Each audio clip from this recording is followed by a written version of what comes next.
إمام المرسلين وخاتم النبيين سيدنا وشفيعنا وحبيبنا وحبيب إله العالمين أبي القاسم المصطفى محمد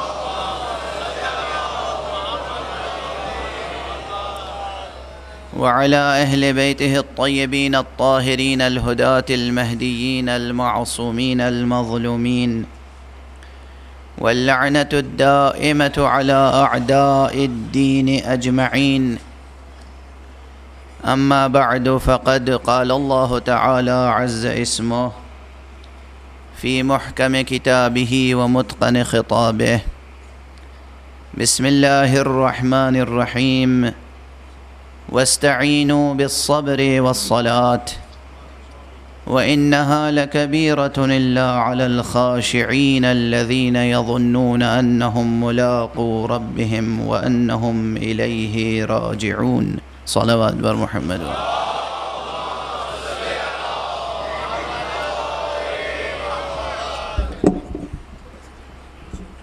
ایک مرتبہ اور بلندتر صلوات پڑھنے میں.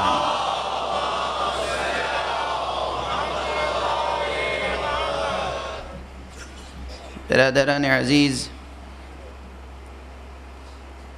قرآن حکیم کی یہ چند آیتیں جو میں نے ابھی آپ کے سامنے تلاوت کی ہیں، ایک تسلسل میں ہیں، لیکن ان میں بیک وقت کئی بے انتہا اہم علمی اور فکری اور اعتقادی ابواب کھل جاتے ہیں.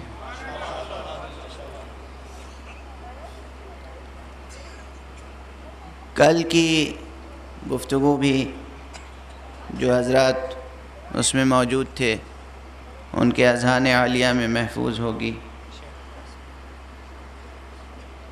یہی آیتیں کل بھی میں نے آپ کی خدمت میں تلاوت کی تھیں، اور ان آیتوں کی روشنی میں نے گزارش کی تھی کہ بنیادی طور پر رب کریم یہ فرما رہا ہے انسانوں سے کہ تمہیں مدد کی ضرورت ہے، اعانت کی ضرورت ہے، تم مدد حاصل کرو، استعانت حاصل کرو صبر سے اور صلاۃ سے.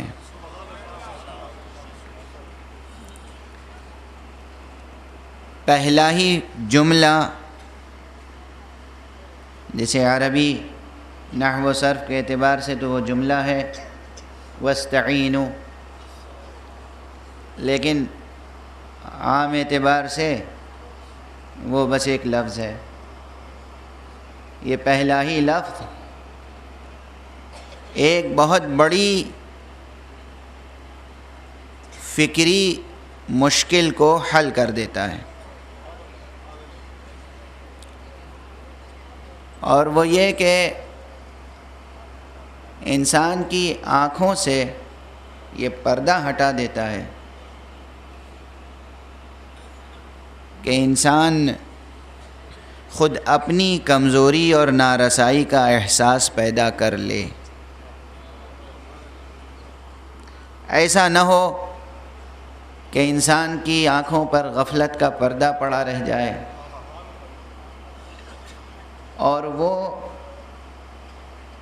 ضرورت سے زیادہ اور بے جا خود اعتمادی میں مبتلا ہو جائے.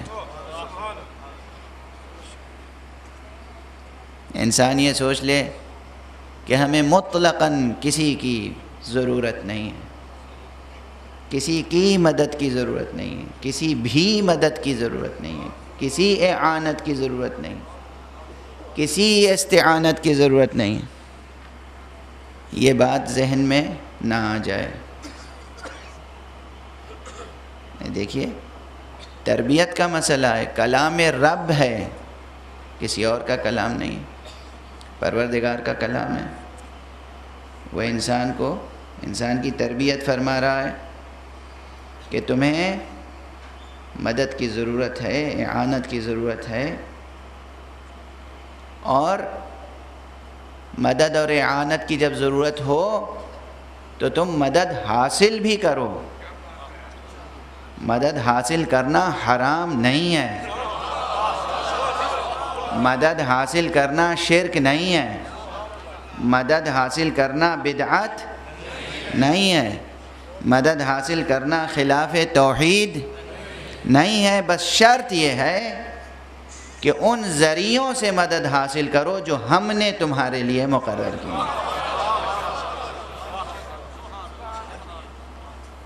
اگر تم نے ان ذریعوں سے، ان وسیلوں سے مدد حاصل کی جو ہم نے مقرر کیے ہیں، معین کیے ہیں، تو یہ گویا ہماری ہی اطاعت ہے، ہماری ہی بندگی ہے، گویا ہماری مدد تم نے حاصل کی۔ دیکھیے نا، اب وقت کم ہوتا ہے اور دلائل اور مسائل اور دلائل دونوں بہت ہوتے ہیں، اس لیے ان سب کا سمیٹ لینا ایک ہی بیان میں ممکن بھی نہیں ہوتا۔ اس وقت بحمد اللہ بزم میں علماء اعلام تشریف فرما ہیں، اور یہ آپ حضرات کی اہل لاہور کی خوش قسمتی ہے کہ اس شہر میں ایک روایت رہی ہے علم و اجتہاد کی بھی اور شعر و ادب کی بھی۔ لاہور کوئی معمولی شہر نہیں ہے، اس کی تاریخ بہت معمور تاریخ ہے، ایک سے ایک اعلام شعر و ادب بھی پیدا ہوئے اور اعلام علم و رجال فکر بھی پیدا ہوئے۔ خود میں پہلی بار جب لاہور آیا تھا، یہ اہل لاہور کو معلوم نہیں ہے، تو میں ایک عالم دین کے جنازے میں شرکت کے لیے صرف آیا تھا، اور وہ مرحوم و مغفور حضرت علامہ سید صفدر حسین صاحب نجفی طابہ سرات، میں پہلی بار لاہور ان کے جنازے میں شرکت کے لیے حاضر ہوا تھا، جامعۃ المنتظر لاہور میں۔ خود یہ جامعہ ایک امانت ہے قوم کی، اور قوم کو اس سے زیادہ استفادہ کرنا چاہیے۔ حضرت علامہ آیت اللہ سید حافظ ریاض حسین صاحب تشریف فرما ہیں، نجفی، اور علماء اعلام تشریف فرما ہیں، مرجع عالی قدر حضرت علامہ حافظ بشیر حسین نجفی صاحب، ان کے برادر محترم اور نمائندے تشریف فرما ہیں، اور اس بزم میں بہت سے علماء، اعلام، اساتذہ، ادباء، شعراء تشریف فرما ہیں۔ بہت سے حضرات مسائل ان کے لیے مستحضر ہیں، مسائل ان کے سامنے ہیں، ان کے لیے اشارہ کافی ہوتا ہے، لیکن جو ہماری نوجوان نسل ہے اس کے لیے کچھ تفصیل بھی ضرورت پیش آتی ہے کہ اس تفصیل سے انہیں واقف کرایا جائے۔ یہ فقرہ وَاسْتَعِینُوا، تم اپنی مدد کرو، مدد حاصل کرو، بنیادی طور پر پہلے یہ فکر ذہن میں ڈال دیتا ہے کہ مدد کی ضرورت ہے۔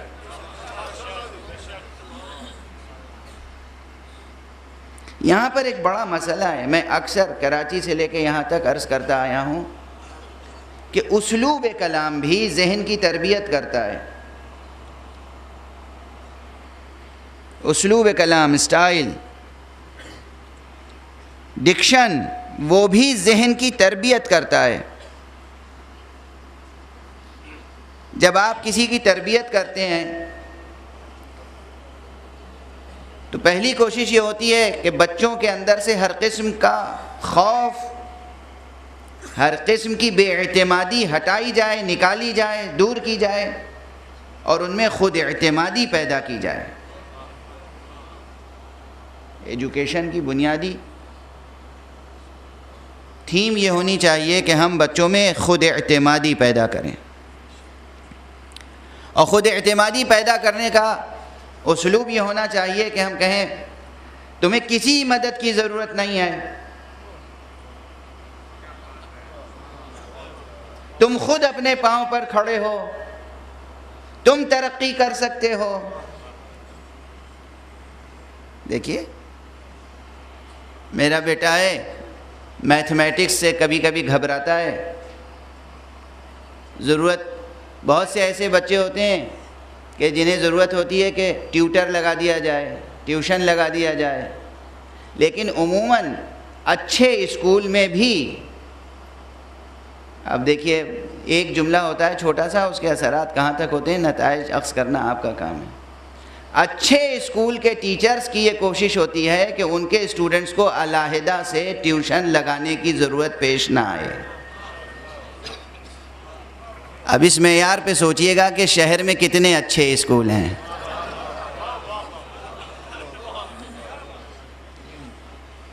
جو اچھے اسکول ہیں وہ اپنے اسٹوڈنٹس سے کہتے ہیں کہ ہرگز نہیں، ہم پڑھائیں گے، ہم سکھائیں گے، یہاں کلاس میں آپ کی تربیت ہوگی، اسکول کے ٹیچرز آپ کے لیے کافی ہیں، باہر سے آپ ٹیچرز نہ لگائیں، ہے نا. جو اچھے اسکول ہیں. لیکن جو اچھے تجارتی تعلیمی مراکز ہیں ان کی بات الگ ہے. تعلیم بھی ایک انڈسٹری ہے، ایجوکیشن بھی ایک انڈسٹری ہے، جیسے اب ریلیجن بھی ایک انڈسٹری بن چکا ہے. افسوس کی بات ہے، ریلیجن بھی انڈسٹری بن چکا ہے اور ایجوکیشن بھی انڈسٹری بن چکی ہے. لیکن یہ بات اپنی جگہ طے ہے کہ جو اچھے اسکول ہیں وہ کہتے ہیں کہ نہیں ٹیوشن نہیں، ہم پڑھائیں گے. جو اچھے ماں باپ ہیں وہ بھی بچوں کو اسی طرح اٹھاتے ہیں کہ ہرگز ہرگز ٹیوشن کی فکر نہ کرو، توجہ دو، خود تمہارے ذہن میں بہت کچھ صلاحیتیں ہیں، ٹیچر سے استفادہ کرو، کتابیں توجہ سے پڑھو، تم خود حل کر سکتے ہو تمام مسائل. یہ ہے پازیٹیو اپروچ ایجوکیشنل سائیکالوجی کی روشنی میں. لیکن یہاں آیت کریمہ میں ہمیں نظر آ رہا ہے، کہا جا رہا ہے وَاسْتَعِینُوا، تم مدد لو، یعنی تمہیں مدد حاصل کرنے کی ضرورت ہے. آیت قرآن مجید کی کوئی روایت تو نہیں پیش کر رہا ہوں آپ کے سامنے. ظاہر سی بات ہے کہ اس کا کوئی سبب ہے. وہ رب اکبر، وہ خالق کائنات، وہ جو رحیم ہے، رحمان ہے، کریم ہے، شفیق ہے، عالم ہے، علیم ہے، قادر ہے، قدیر ہے، حی و قیوم ہے. اس نے انسان کو بنایا ہے، لیکن وہ جانتا ہے کہ مخلوق کے اندر صلاحیت کتنی ہے.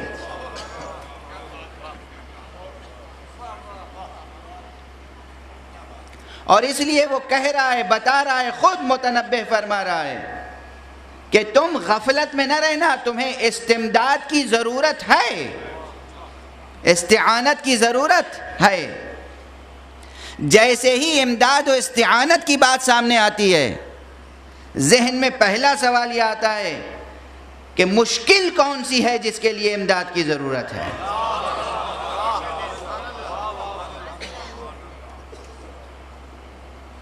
اور یہیں سے یہ ایک مستقل باب فکر کھل جاتا ہے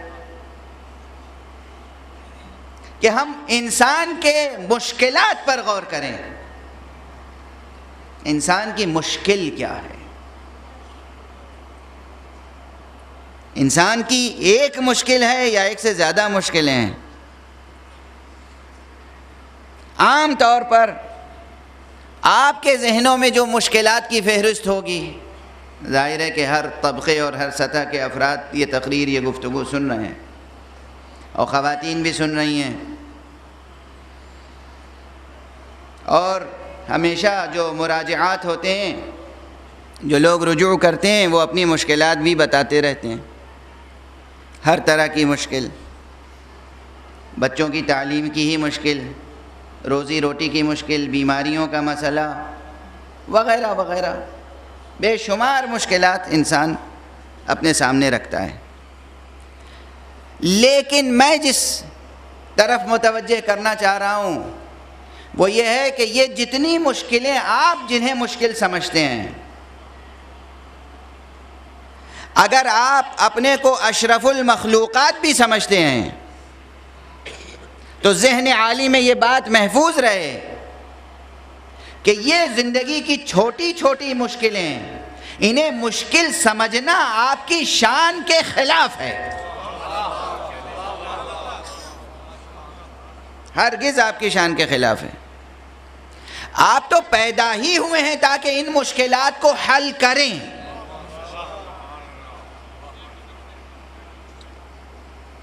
ایسا نہیں ہے کہ ہر مسئلے میں آپ بس ہاتھ پر ہاتھ رکھ کر بیٹھ جائیں۔ سب سے بڑی مشکل جو انسان کی ہے وہ روزی روٹی کی مشکل نہیں ہے، سب سے بڑی مشکل جو ہے انسان کی وہ دنیاوی کوئی مشکل سب سے بڑی مشکل نہیں ہے۔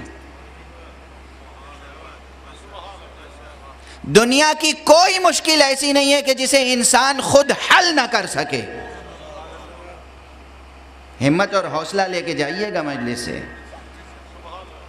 مجلس سننے کا کوئی فائدہ ہونا چاہیے نا، فائدہ تو ہوتا ہے۔ پروردگار عالم اپنے فرشتوں کے ذریعے سے آپ حضرات کے حصے میں اتنا ثواب ڈال دیتا ہے جس کا آپ احصاء بھی نہیں کر سکتے، لیکن وہ ڈال دیتا ہے، لیکن خود آپ کیا سمیٹ کے لے کر جاتے ہیں، آپ کیا لے کر جاتے ہیں؟ اتنی دور دور سے مجلس سننے آتے ہیں، کس لیے آتے ہیں؟ ثواب تو ملے گا ہی۔ یہ میں بتا دوں، کل کہیں گفتگو ہو رہی تھی تو میں نے، ایک صاحب نے کہا میں گھر سے چلا اس ارادے سے کہ نماز جماعت میں شرکت کروں گا، مگر نماز جماعت نہیں ملی۔ میں نے عرض کیا کہ آپ کو نماز جماعت کا ثواب مل گیا، چونکہ آپ کی نیت یہ تھی کہ آپ نماز جماعت میں شرکت فرمائیں۔ نیت المرء خیر من عملہ، انسان کی نیت اس کے عمل سے بہتر ہوتی ہے، اور پروردگار عالم ثواب نیتوں پر دیتا ہے۔ علماء تشریف فرمائیں، ان سے بھی دریافت کر لیجئے گا، تصدیق فرما لیجئے گا۔ اور ایک بات اور میں نے عرض کی تھی، وہ پرائیویٹ بزم تھی، یہاں بھی کہہ دوں تاکہ سب جو کچھ امکان میں ہے وہ سب کریں گے، لیکن جب عمل کی منزل آتی ہے تو چاہنے کے باوجود خود اپنا دل مطمئن نہیں ہو پاتا، جیسے محسوس ہوتا ہے کہ ابھی تو کچھ کر ہی نہیں پائے، ابھی تو یہ رہ گیا، ابھی تو وہ رہ گیا، ابھی تو وہ رہ گیا۔ یہ اس ظرف زمان و مکان میں، یہ جو اسپیس ٹائم کمپلیکس ہے، یہ جہاں ہم رہ رہے ہیں قہری طور پر، یہاں عمل کی منزل میں آئیڈیل اپروچ متحقق ہو ہی نہیں سکتا، مثالی کارنامہ انجام نہیں دیا جا سکتا۔ کوئی مصنف ہو، کتاب لکھنا چاہے تو سوچتا ہے ایسی کتاب لکھوں گا جو ابد الآباد تک یادگار رہے، جس میں ایک غلطی نہ ہو۔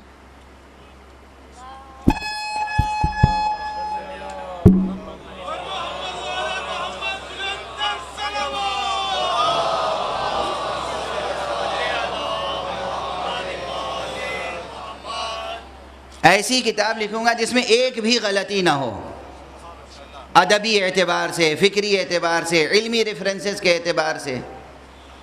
مگر جب وہ کتاب لکھ کے تیار ہوتی ہے اور چھپ کے آتی ہے تو دیکھتا ہے کہ بڑی غلطیاں رہ گئیں، کتابت کی غلطیاں بھی ہیں، طباعت کی غلطیاں بھی ہیں، حوالے بھی چھوٹ گئے، یہ بھی ہوا وہ بھی ہوا، تو سوچتا ہے اب آئندہ ایڈیشن میں اسے انشاءاللہ پورا کر دیں گے، سیکنڈ ایڈیشن۔ جتنے بھی مسائل ہیں، انسان جب سوچتا ہے تو اس کی اپروچ آئیڈیل ہوتی ہے، جب کرتا ہے تو خود اس کے مقرر کردہ معیار کے مطابق اس کا عمل نہیں ہوتا۔ اس کیفیت سے گزرتے سب ہیں مگر اسے بیان کوئی نہیں کر سکتا۔ معصوم نے بیان کر دیا، نیت المرء خیر من عملہ، انسان کی نیت اس کے عمل سے ہمیشہ بہتر ہوتی ہے۔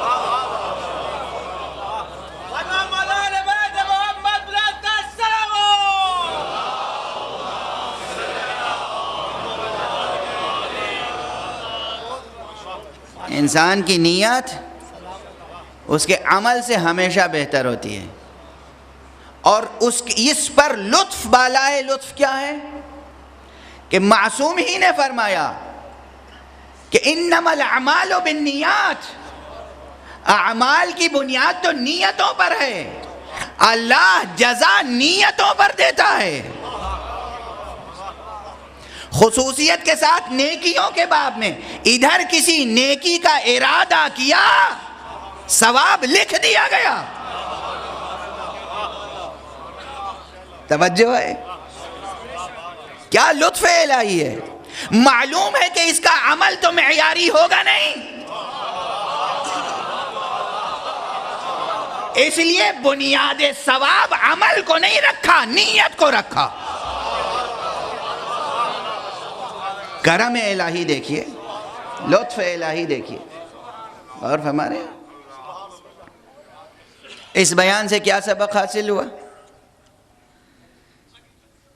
پہلی بات سیدھی سیدھی تو یہ ہے کہ ہم سب کو اپنی نیتیں ہمیشہ درست رکھنی چاہیے،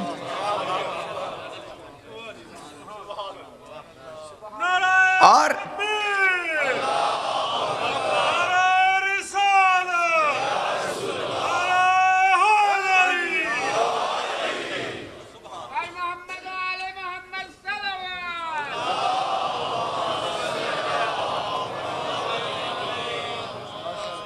نیت ہمیشہ درست رہنی چاہیے، کبھی نیت میں شر کا عنصر داخل ہی نہ ہونے پائے، کبھی کسی کے لیے برا ارادہ نہ کیجیے، نہ دشمن کے لیے نہ دوست کے لیے، نہ اپنے کے لیے نہ پرائے کے لیے، ہمیشہ نیت خیر رکھیے، اور جتنی بھی نیت خیر رکھیے کم ہے۔ نیت رکھیے، ارادہ رکھیے، عزم رکھیے، عزم رکھیے۔ اور فرمایا آپ نے ادھر پروردگار عالم کے خزانے میں کوئی کمی نہیں ہے، اجر و ثواب ملتا چلا جائے گا۔ کوشش کیجئے کہ برائی کا ارادہ بھی دل میں پیدا نہ ہونے پائے۔ جب ارادہ بھی پیدا نہیں ہوگا تو عمل پیدا ہونے کا سوال ہی نہیں پیدا ہوتا۔ کوئی بھی عمل پہلے ارادہ وجود میں آتا ہے تب عمل وجود میں آتا ہے، پہلے نیت وجود میں آتی ہے پھر عمل وجود میں آتا ہے۔ بہرحال یہ تو درمیان میں بات آ گئی کہ آپ گھروں سے چلے، دور دراز سے چلے، مجلس میں شرکت کے ارادے سے ثواب مل گیا، ثواب مل گیا آپ کو۔ یہ علماء تشریف فرمائیں، ایک حدیث سے استفادہ کر رہا ہوں، حدیث طالب علم کی شان میں، کہ جب طالب علم اپنے گھر سے نکلتا ہے تو طالب علم کی فضیلت یہ ہے کہ فرشتے اس طالب علم کے پاؤں کے نیچے پر بچھاتے ہیں۔ سن رہے ہو عزیزو، جوانوں، بچوں، سن رہے ہو، مائیں بہنیں سن رہی ہیں؟ اللہ کے رسول نے وعدہ کیا ہے، اللہ کے رسول نے بشارت دی ہے، اعلان فرمایا ہے کہ جب طالب علم گھر سے نکلتا ہے تو اس کے پاؤں کے نیچے فرشتے پر بچھاتے ہیں۔ اب ہر ماں کا ایک فریضہ ہے کہ بچے کو طلب علم پر ضرور ابھارے۔ بیٹا طلب علم سے غافل نہ ہونا، طالب علم بن کے جاؤ۔ جب طلب علم کے لیے انسان نکلتا ہے، مطلق ہے، طلب علم کے لیے نکلتا ہے تو فرشتے پاؤں کے نیچے پر بچھاتے ہیں، اور جب اشرف ترین علم حاصل کرنے کے لیے نکلے، یعنی وہ علم جس میں توحید کا بیان ہے، محمد اور آل محمد کے فضائل کا بیان ہے، جب آپ مدرسہ حسینی میں شرکت کرنے کے لیے نکلے، مجلس میں شرکت کے معنی کیا ہیں؟ مجلس میں شرکت کے معنی یہ ہے کہ آپ طلب توحید کے لیے نکل رہے ہیں، طلب معرفت کے لیے نکل رہے ہیں، محمد اور آل محمد کے فضائل سننے کے لیے نکل رہے ہیں۔ جب عام طالب علم کے پاؤں کے نیچے فرشتے پر بچھاتے ہیں تو آپ کی عظمت کیا ہوگی؟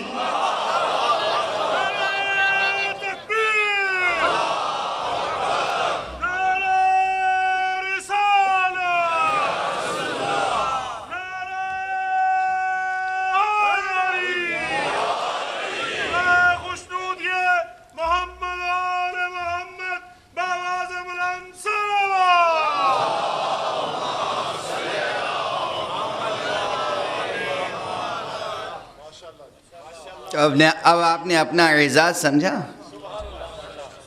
آپ کا ثواب تو کوئی شمار کر ہی نہیں سکتا۔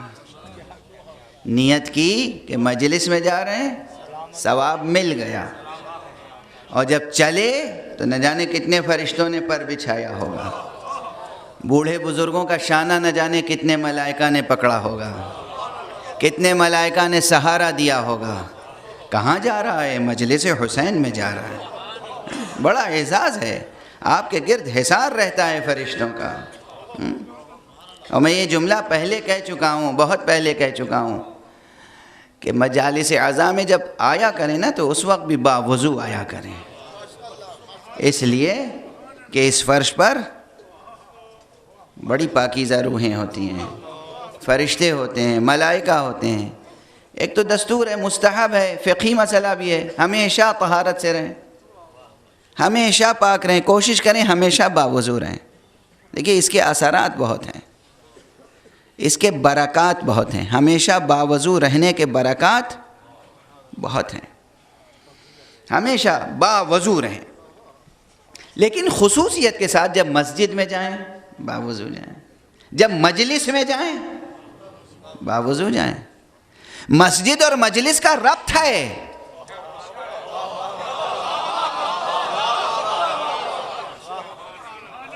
بہت گہرا ربط ہے مجلس و مسجد کا۔ مسجد میں جو 2 رکعت نماز پڑھتے ہیں وہ مختصر ترین مجلس ہے،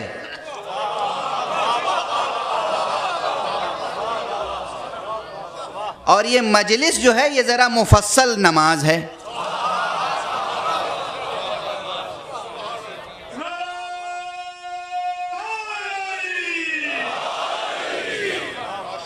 نماز و مجلس شبیر کا ہے ایک مزاج، دونوں کا مزاج ایک ہے۔ اب اس کی تفصیلات آج نہیں، بس اب گفتگو کو ذرا آگے بڑھاؤں موضوع پر، تو عرض صرف یہ کرنا چاہ رہا تھا کہ آپ ارادہ مجلس سے چلے، ثواب بے انتہا مل گیا آپ کو، لیکن اب دوسرا ارادہ یہ ہونا چاہیے کہ آپ، ایک چیز ہے جو خدا نے خود سے دے دی، ایک چیز ہے جو آپ خود سے لے کے جائیں۔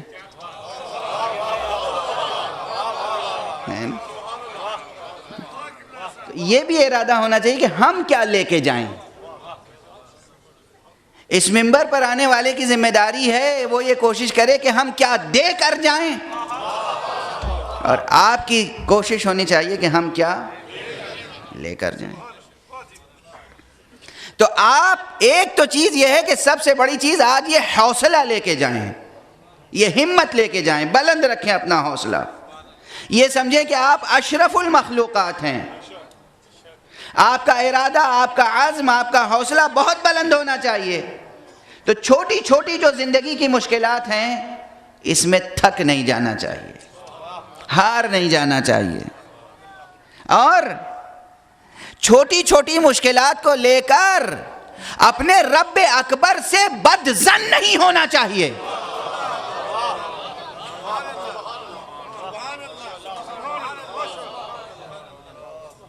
سب سے بڑا مسئلہ جو ہے اس وقت انسانیت کا، عالمیہ، جوانوں کا، بچوں کا، یہ جو ویسٹرن یلغار ہے، یہ جو مغربی لٹریچر آ رہا ہے، ایک سے ایک نئی سے نئی تھیوری آتی ہے، سوشل سائنسز میں بھی آبجیکٹیویٹی آ رہی ہے اور کیا کیا آ رہی ہے.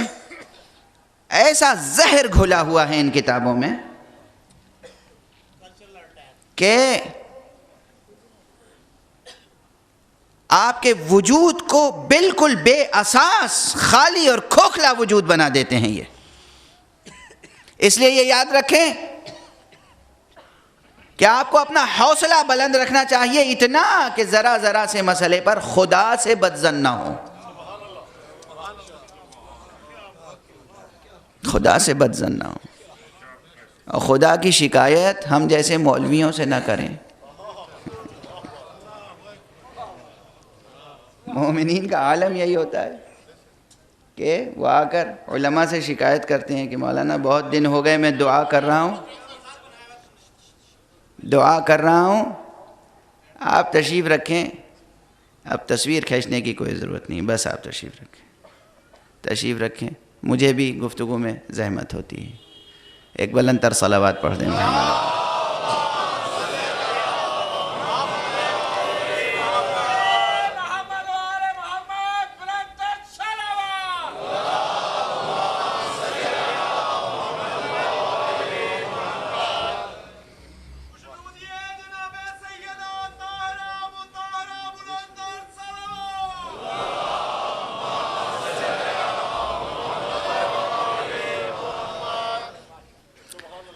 پروردگار پر اعتماد اور توکل رکھیں، خدا سے بدظن نہ ہوں.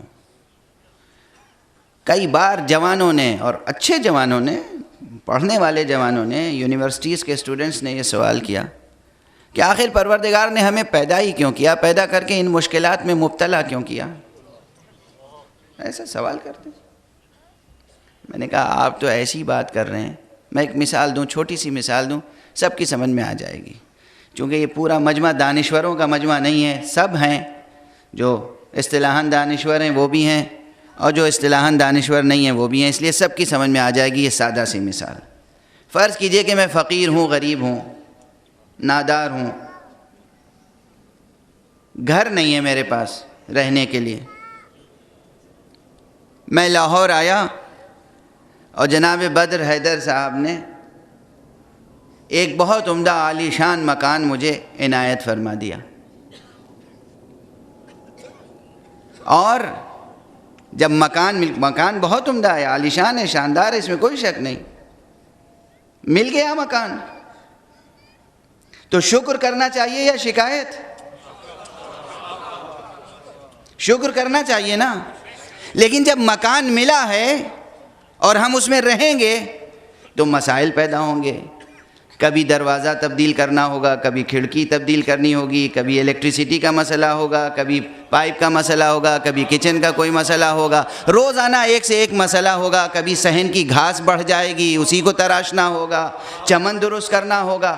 اب ہم بجائے شکر ادا کرنے کے ایک ایک چھوٹا چھوٹا مسئلہ حل کرتے رہیں اور کہتے رہیں کیا بدر صاحب نے مصیبت میں مبتلا کر دیا ہمیں.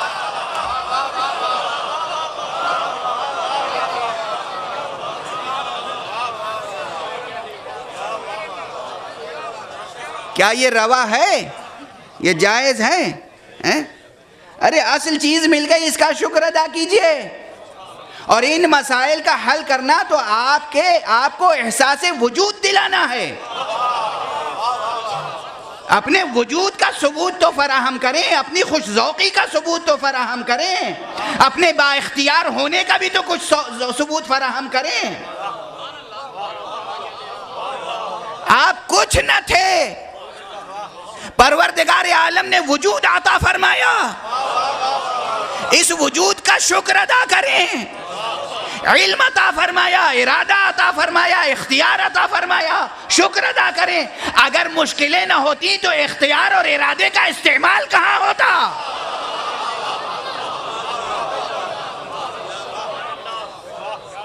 سفر ارتقاء بشری وہیں رک نہ گیا ہوتا. یہ مشکلات، یہ زندگی کی الجھنیں نعمتیں ہیں، نعمتیں. اسی لیے کہا گیا کہ دنیا کی زندگی جو ہے وہ آزمائش ہے. آزمائش کے معنی کیا ہیں؟ آزمائش میں وہی جاتا ہے جو اپنی صلاحیت کو منوانا چاہے. کتنے اس مجمع میں بچے ہوں گے، جوان ہوں گے، نوجوان ہوں گے جو مختلف کمپٹیشنز میں بیٹھنا چاہتے ہوں گے، صرف اس لیے کہ دکھائیں اپنے خاندان والوں کو، اپنے ماں باپ کو، اپنے اسکول کو، اپنی یونیورسٹی کو کہ ہمارے اندر یہ صلاحیت ہے کہ ہم ایسا کمپٹیشن بھی جیت سکتے ہیں. یہ جو آپ کے اندر جبلت ہے، یہ جو آپ کی فطرت ہے کمپٹیشن میں جیتنے کی، یہ کہاں رہتی اگر مشکلات زندگی نہ ہوتی؟ اصل زندگی بھی لطف الہی ہے، اور اس دنیا میں مشکلات زندگی بھی لطف الہی.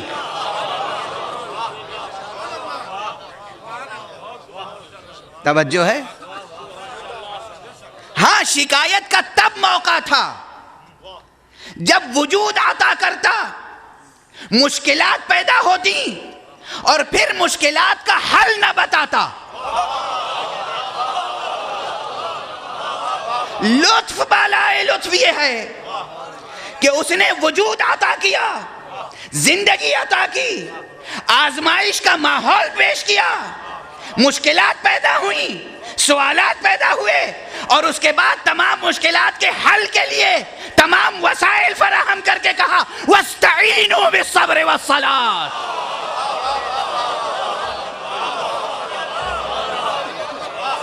تمہیں مدد کی ضرورت ہے تو صبر سے مدد لو، صلاۃ سے مدد لو. صلوات پڑھ دیں محمد و آل محمد.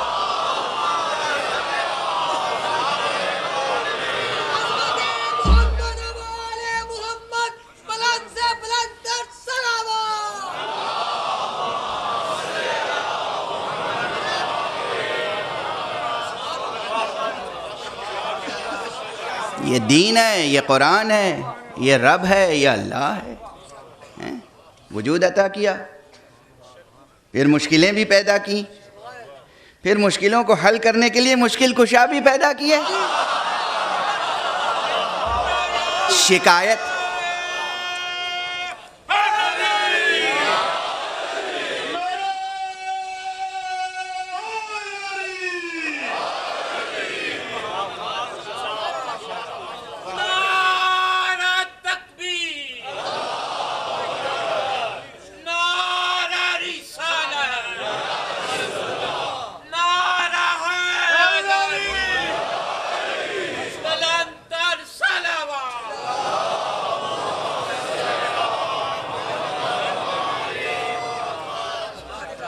لیکن رب ہے.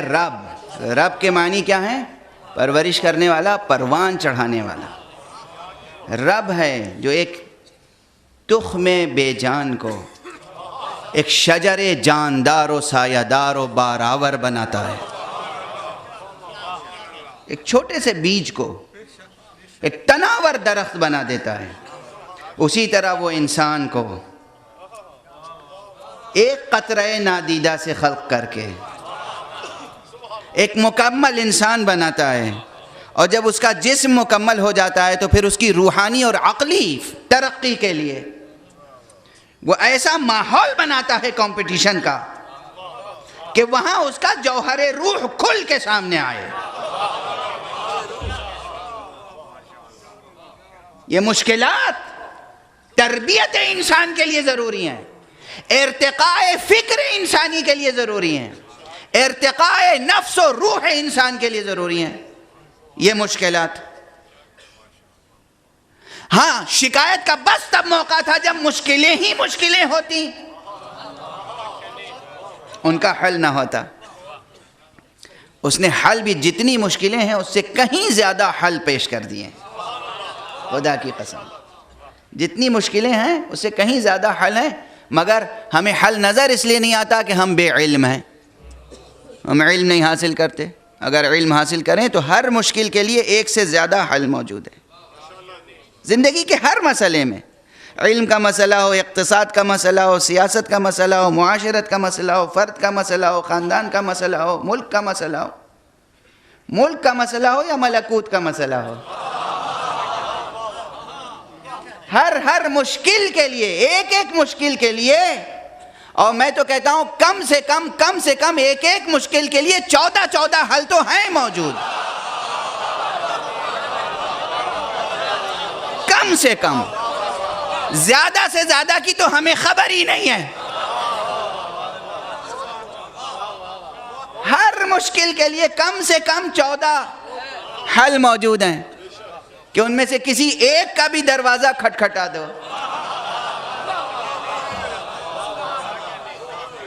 تو حل نہیں ہوگا، مشکل نہیں ہوگی، شرک نہیں ہوگا، بلکہ حل ہو جائے گا مسئلہ، لا ینحل نہیں رہ جائے گا۔ ہر مشکل کے لیے بے شمار حل پیدا کیا اللہ۔ اب یہ جو حل پیدا کیا اللہ نے، یہ بھی کل کی مجلس میں نے عرض کیا تھا کہ جو کلمہ صبر کا ہے، وَاسْتَعِينُوا بِالصَّبْرِ وَالصَّلَاةِ، آپ اپنی مدد کرو صبر سے اور صلاۃ سے۔ صبر سے مراد ایک تو خود وہ صفت ہے جو آپ کے نفس میں پائی جاتی ہے، اور یہ بھی یاد رکھیں، سب سنیں، غور سے سنیں، میرا جملہ نہیں ہے، مولا امیر المؤمنین علی ابن ابی طالب علیہ السلام کا جملہ۔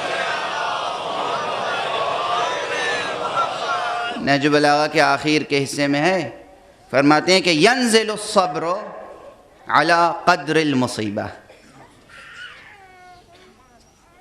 صبر بھی نازل ہوتا ہے، ینزل الصبر، صبر نازل ہوتا ہے علی قدر المصیبہ، جتنی مصیبت وہ دیتا ہے اتنا ہی صبر بھی نازل کر دیتا ہے۔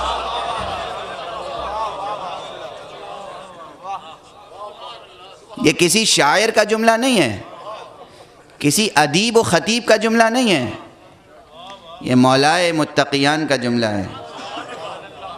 اب کوئی مصیبت کی شکایت نہ کرے، ایک تو حوصلہ بلند رکھیے، اور حوصلہ بلند کرنے کی علامت کیا ہے معلوم ہے؟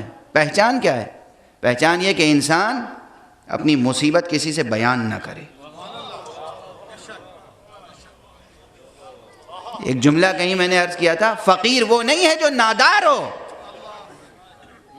فقیر وہ ہے جو اپنے فقر کا اظہار کر دے، جو اپنی ناداری کا اعلان کر دے، وہ ہے نادار۔ نادار نہیں ہے، ناداری کا اعلان کرنے والا نادار ہے۔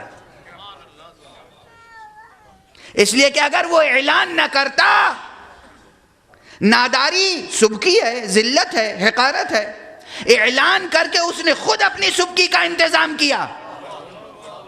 اگر وہ اعلان نہ کرتا اور سجدے میں سر رکھ کے کہتا پروردگار جسے تو حاصل ہے، اس لیے کہ اگر وہ اعلان نہ کرتا، ناداری سبکی ہے، ذلت ہے، حقارت ہے، اعلان کر کے اس نے خود اپنی سبکی کا انتظام کیا۔ اگر وہ اعلان نہ کرتا اور سجدے میں سر رکھ کے کہتا پروردگار جسے تو حاصل ہے وہ نادار کیسے ہو سکتا ہے؟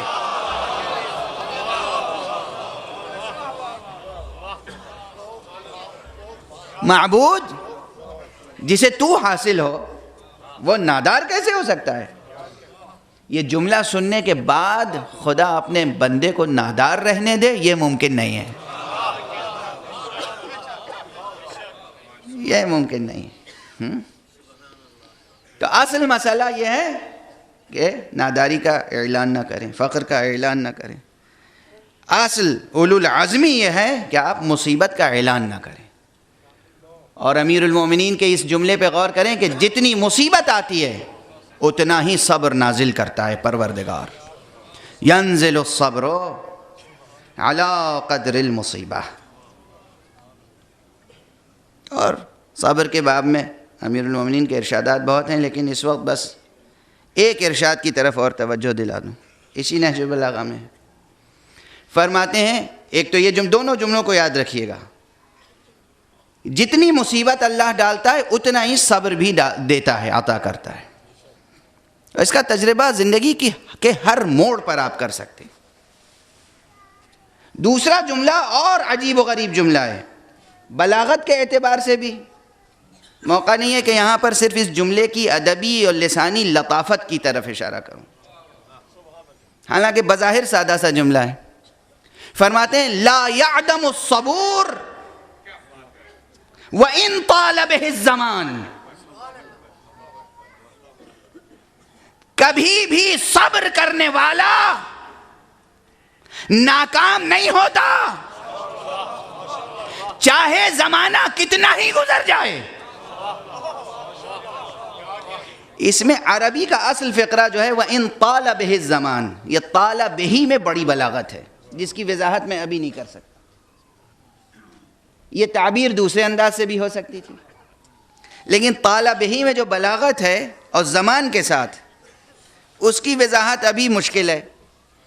بس آپ یہ تصور کر لیں، اگر آپ کا ادبی ذوق بیدار ہے اور آپ نے کلاسیکل لٹریچر کو پڑھا ہے تو آپ نے یہ پڑھا ہوگا کہ جتنی مشکلات انسان پہ وارد ہوتی ہیں ان سب کو انسان منسوب کرتا ہے زمانے کی طرف۔ زمانہ، دہر، روزگار، چرخ، فلک گردوں، فلک گرداں، کتنی شکایت ہے، شکایتوں سے بھرا ہوا ہے لٹریچر۔ زمانے کی شکایت، آسمان کی شکایت، یعنی جتنا ظلم و ستم ہوتا ہے گویا وہ زمان کرتا ہے۔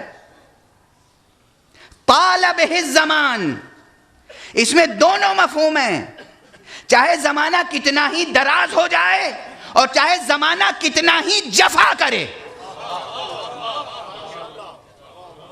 دونوں مفہوم بیک تعبیر یہاں جمع ہو گئے۔ چاہے زمانہ کتنی ہی جفا کرے مگر لا يعدم الصبور، جو خوب صبر کرنے والا ہے وہ کبھی ایسا ممکن نہیں ہے کہ نتیجے تک نہ پہنچے۔ زمانہ کتنا ہی دراز ہو اور کتنی ہی جفا کرے مگر صبر کرنے والا اپنے ثمرۂ صبر سے محروم نہیں رہے گا۔ یہ کسی اور کا جملہ نہیں، امیر المؤمنین علیہ السلام کا جملہ ہے۔ اس لیے ہماری ملت میں سب سے بڑا وصف جو ہونا چاہیے وہ صبر کا وصف ہونا چاہیے۔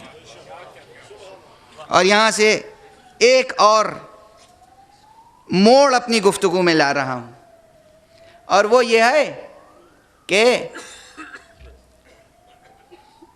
ہم لوگ جس تہذیب سے جڑے ہوئے ہیں اس تہذیب کو ہم کبھی بڑے فخر کے ساتھ کہتے ہیں کہ یہ تہذیب تہذیب مودت ہے، یہ تہذیب تہذیب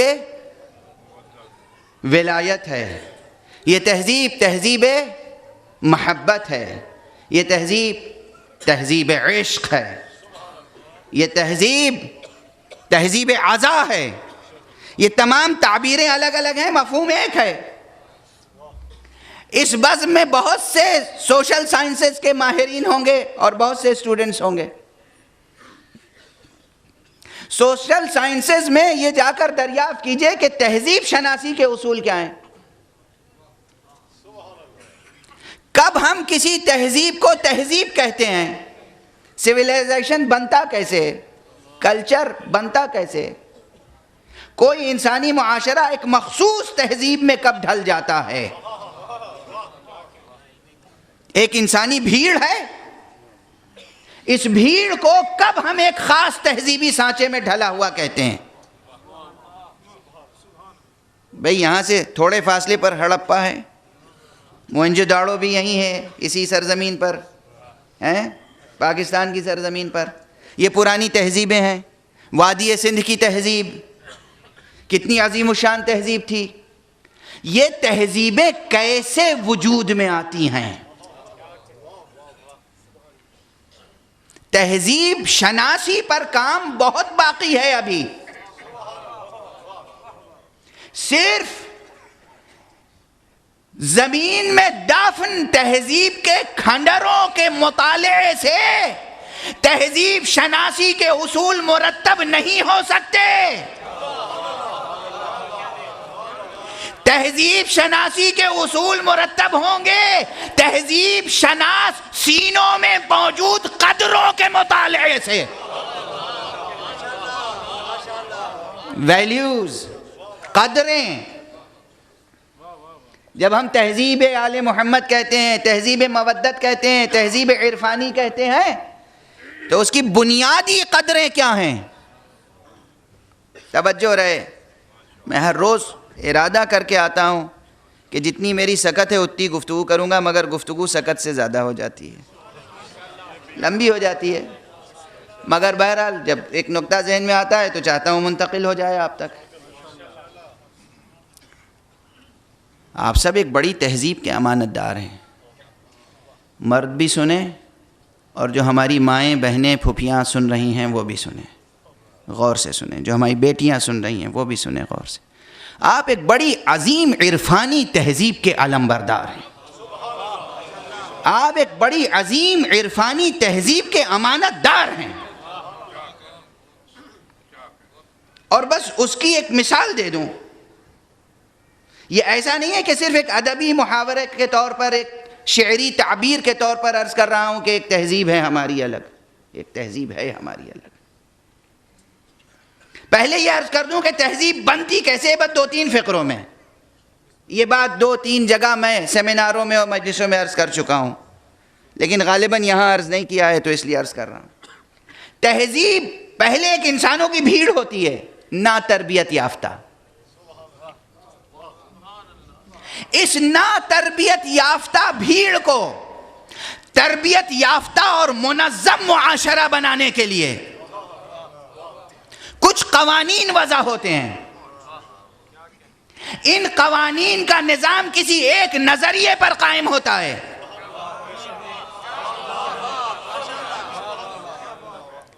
اس نظریے کی روشنی میں قوانین بنتے ہیں.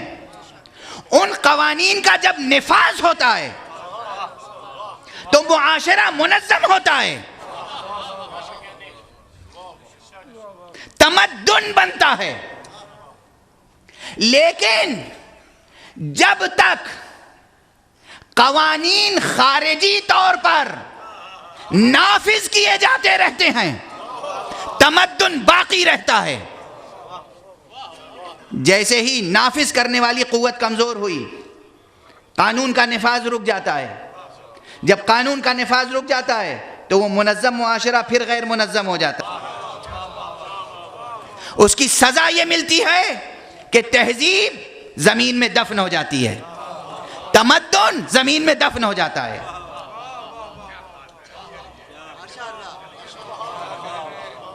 غور فرما رہے ہیں آپ؟ ایک نظریہ ہوتا ہے، نظریے پر ایک نظام ہوتا ہے، اس نظام کے تحت قوانین ہوتے ہیں، وہ قوانین نافذ کیے جاتے ہیں قوت کے زور سے. جب تک نافذ کرنے والی قوت ہے اس وقت تک قانون نافذ ہوتا ہے، معاشرہ منظم رہتا ہے. اور جب وہ قانون نافذ کرنے والے ہاتھ کمزور ہوئے تو قانون معطل ہو جاتا ہے اور تمدن دفن ہو جاتا ہے یا ضائع ہو جاتا ہے، تاریخ کے عجائب گھر میں محفوظ ہو جاتا ہے. لیکن جب قانون اتنا نافذ ہو جائے کہ وہ طبیعتوں میں، دلوں میں، نفوس میں، روحوں میں، ذہنوں میں، ضمیروں میں نفوذ پیدا کر لے، نفاذ نفوذ تک پہنچ جائے. خارج میں جب تک رہتا ہے تو وہ نفاذ کا محتاج ہوتا ہے. جب داخل ذات انسان میں نفوذ کر جائے تو پھر نفاذ کا محتاج نہیں ہوتا. پھر کوئی قانون نافذ کرنے والا ہو یا نہ ہو، وہ قانون قدروں کی شکل میں باقی رہتا ہے.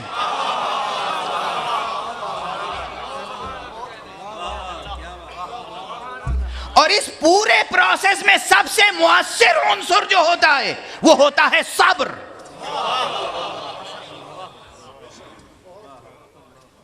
صبر کا رول دیکھیے نفس انسانی میں اور معاشرہ انسانی میں. صبر و استقامت کے ساتھ. لمحاتی استقامت ہو تو صبر ہے, مسلسل صبر ہو تو استقامت ہے.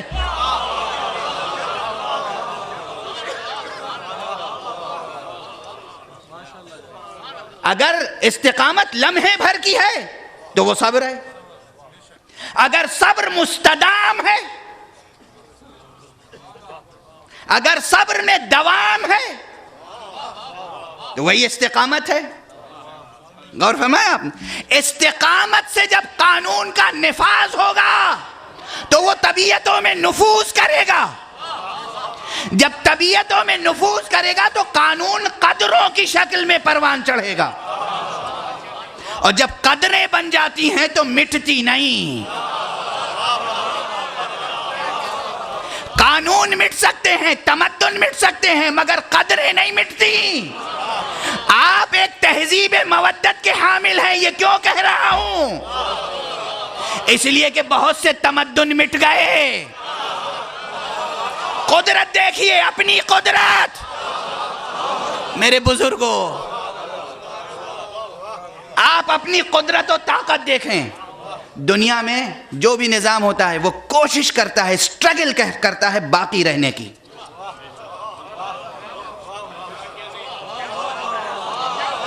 حکومتیں, فوج, خزانے, عدالتیں, انسان, سماجی ادارے, اقتصادی ادارے, یہ سب کوشش کرتے ہیں کہ تمدن باقی رہے, پھر بھی تمدن مٹ جاتے ہیں. اور ہم یہ دیکھ رہے ہیں کہ تمام دنیا کی بڑی بڑی طاقتیں, فوج, خزانے, سماجی ادارے, اقتصادی ادارے ہمیں مٹانے پر آمادہ رہے.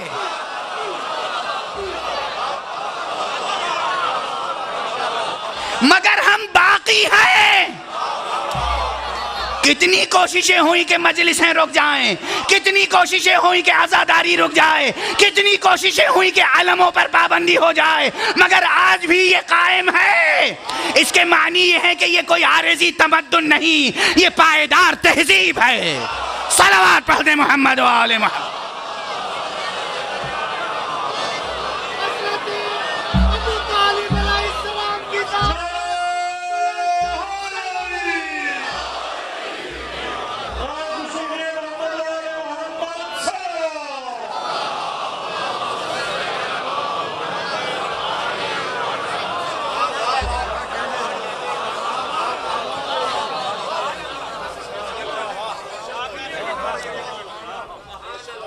اب میں مثال دے دوں آپ کو, اور مثال دے دوں بالکل سامنے کی. دیکھیے, کوئی اور نہیں, دینی مثال دوں گا. آپ سعودی عرب چلے جائیے اور آپ دیکھیے کہ وہاں اذان ہوئی تو کچھ لوگ ہاتھوں میں کوڑے لیے ہوئے اور دکانیں بند کرواتے ہیں کہ چلو نماز پڑھو. اس کے معنی یہی تو ہیں کہ ابھی تک نماز نافذ کی جا رہی ہے, نفوذ نہ پا سکی.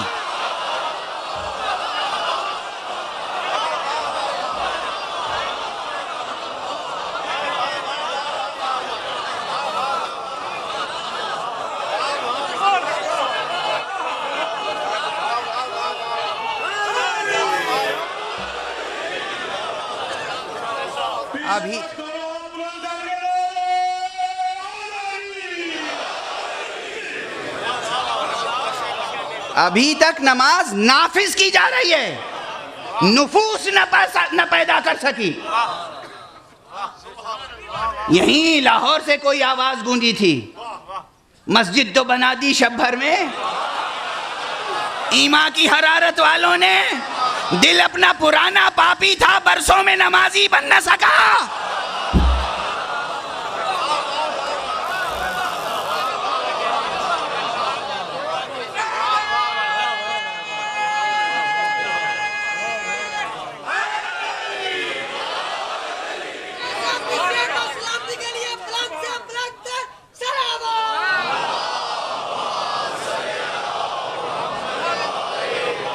اب میں بس دست ادب جوڑ کے ایک بات کہہ رہا ہوں، مسلمان آ کر دیکھیں، ایک طرف کوڑے لے کر، سوٹے لے کر لوگوں کو نماز کے لیے بھیجا جاتا ہے، اور ایک طرف معمولی سا اعلان ہو جاتا ہے فلاں جگہ مجلس عزا ہے۔ اب کسی کو بھیجنے کی ضرورت نہیں ہے، بوڑھا ہو تو چلا آ رہا ہے، جوان ہے تو چلا آ رہا ہے، مائیں گود میں چھوٹے چھوٹے بچوں کو لے کر چلی آ رہی ہیں۔ یہ کوئی عارضی تمدن نہیں ہے، یہ پائیدار عرفانی تہذیب ہے۔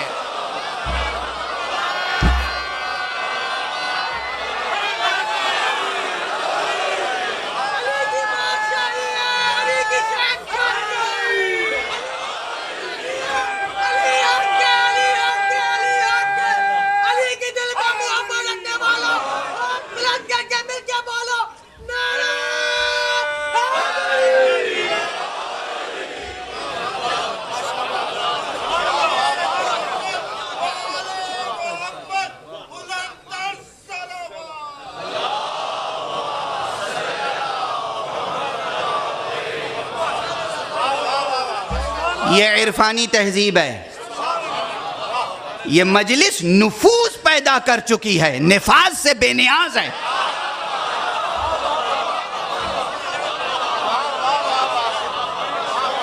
مجلس کے لیے کسی نفاذ کی ضرورت نہیں ہے، یہ دلوں میں نفوذ پیدا کر چکی ہے۔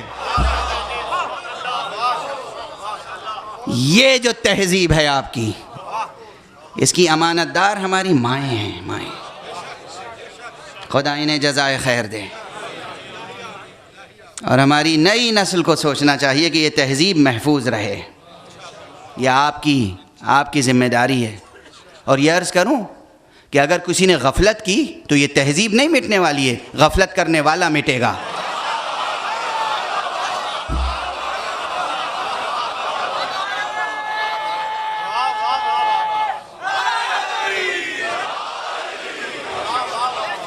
یہ تہذیب مٹنے والی نہیں ہے، غفلت کرنے والا مٹ جائے گا۔ زیاں اور نقصان آپ کا ہے اگر غفلت ہوئی۔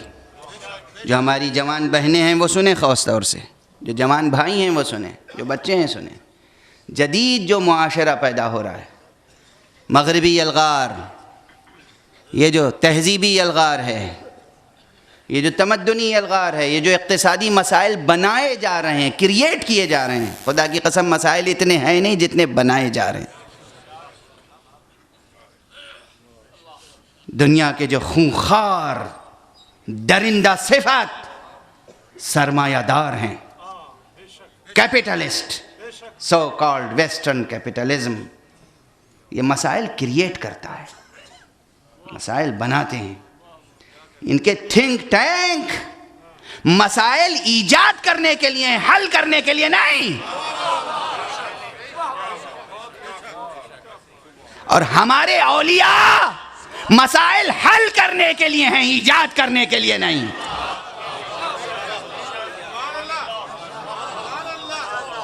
یہ فرق ہے۔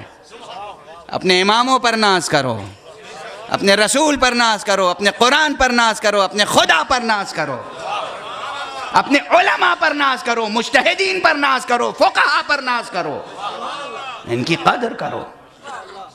یہ مسائل حل کرتے ہیں، مسائل کریٹ نہیں کرتے۔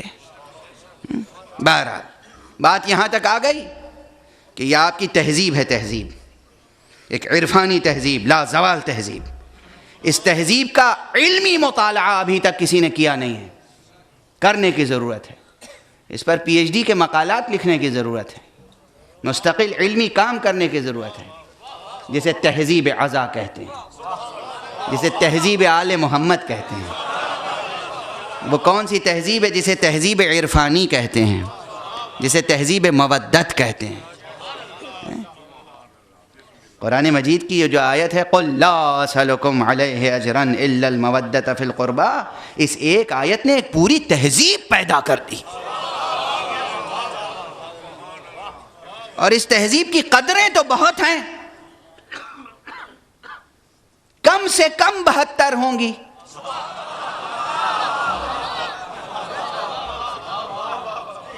مگر ایک نشست میں، ایک صحبت میں، ایک مجلس میں تو سب کا بیان ممکن نہیں ہے. اس لیے میں صرف 5 کی طرف اشارہ کر کے گزر رہا ہوں. پہلی قدر، بنیادی تہذیب کی خاص چیز ہے ویلیوز. پہلی چیز ہے حق شناسی. ہمارے معاشرے کی پہچان حق شناسی ہے.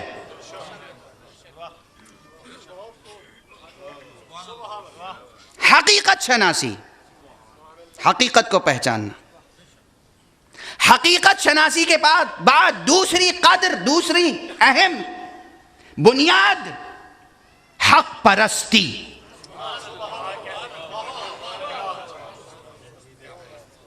حق پرستی کے بعد تیسری بنیاد صبر. چوتھی بنیاد وفا. پانچویں بنیاد ایثار. یہ بنیادی قدریں ہیں، یاد رکھیے گا. مجھے یاد ہے میں کہہ چکا ہوں کہیں کہ استقامت اور وفا ایک چیز ہے. صبر اور استقامت میں جو رشتہ ہے وہ بھی آج عرض کیا میں نے، اسی لیے میں نے صبر پہلے کہا، وفا بعد میں. صبر ایک بنیادی قدر ہے، ایک بنیادی صفت ہے جو ذات انسانی میں بھی ہے اور بحمداللہ آپ کے معاشرے میں بھی ہے. لیکن اسے اور پروان چڑھانے کی ضرورت ہے. اس صفت کو اور پروان چڑھانے کی ضرورت ہے. اس صفت کو پروان چڑھانے کے وسائل بہت ہیں. نماز میں بھی خود صبر سے کام لینا پڑتا ہے، لیکن سب سے زیادہ جس عبادت میں صبر سے کام لینا پڑتا ہے وہ ہے روزہ. اسی لیے تفسیروں میں وَاسْتَعِینُوا بِالصَّبْرِ وَالصَّلَاةِ کی تفسیر میں صبر سے ایک مراد روزہ بھی ہے. درست ہے، بالکل صحیح ہے، کوئی اختلاف نہیں. ایک مراد یہ ہے ظاہر روزہ ہے، باطن وہ ہے جو کل عرض کر چکا. صبر ایک وہ ہے جو آپ کے اندر پایا جاتا ہے. صبر ایک وہ ہے کہ جو معاشرے کی صفت بن جاتی ہے. صبر ایک وہ ہے جو روزے کی شکل میں سامنے آتا ہے. اور صبر کی جتنی قسمیں ہیں جب سب جمع ہوتی ہیں اور معراج کمال پر جا کر متجسد ہوتی ہیں، جب انہیں کوئی پیکر ملتا ہے تو پیکر علی بنتا.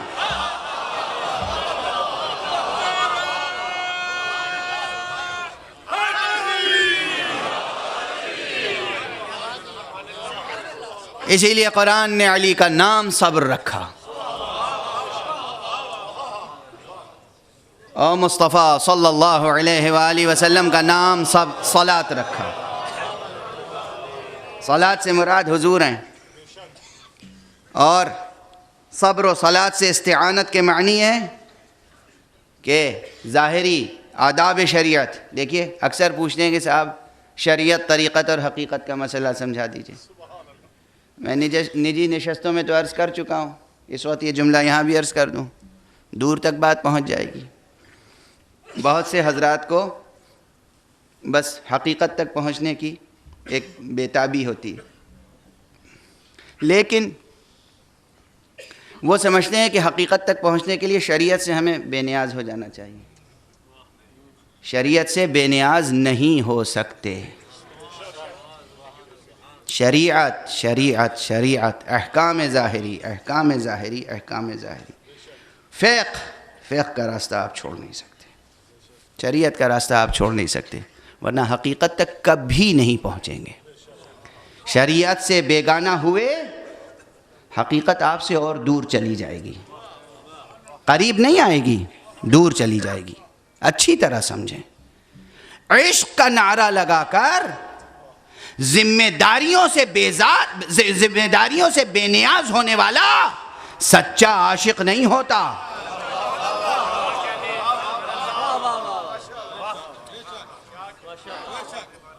عشق کا نعرہ لگا کر ذمہ داریوں سے بے نیاز ہو جانا عشق کی سچائی نہیں ہے.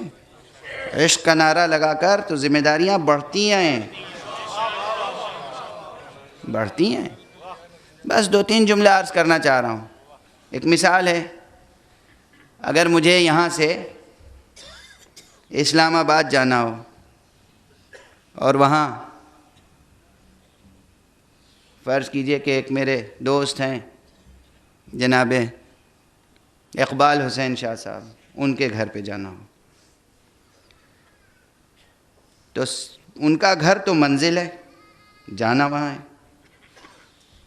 لاہور سے اسلام آباد تک ایک ہائی وے ہوگا، موٹر وے ہوگا، ایک شارع اعظم ہوگا جس پر سے ہر قسم کا ٹریفک گزرتا ہے،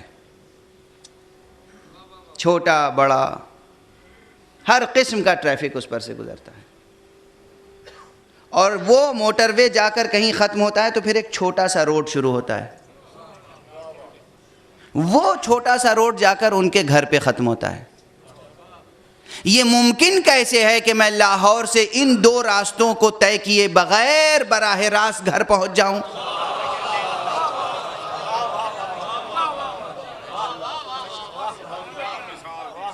توجہ ہے؟ یا آپ کو خانقاہوں میں بیٹھ کر اور درگاہوں میں بیٹھ کر اور نہ جانے کہاں کہاں لوگ بیٹھ کر جو کہتے ہیں کہ جی نماز پڑھنے کی ضرورت نہیں ہے، یا علی کہہ دیا نماز ہو گئی، یا حسین کہہ دیا روزہ ہو گیا، رو لیے جنت خرید لی ہیں؟ توجہ رکھیے گا، جتنی دور سے آپ آئے ہیں اتنی ہی دور کی بات میں کہہ رہا ہوں۔